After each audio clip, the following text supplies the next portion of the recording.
রে দোস্ত, কি রে, কি অবস্থা? আসবি আসবি বলে একটা বছর লাগাই দিলি। করার নাই বন্ধু। নে ওঠ।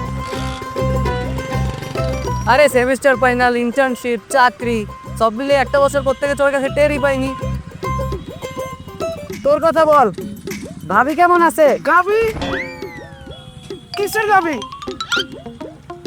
কি রে, ব্যথা পাইছস? তখন কিসের গাবির কথা কইলি? আরে দাঁড়া, গত বছর যখন আসলাম তখনই তো রাস্তা নতুন করলে, এখন এই অবস্থা কেন? জানি না। কেন তোর ফোনে আমার টাকা আমার হিসাবে একটা নাই? না। দাঁড়া, এই অ্যাপে জেলা এবং উপজেলা ভিত্তিক সকল প্রকল্পের আয় ও ব্যয়ের হিসাব পাওয়া যায়।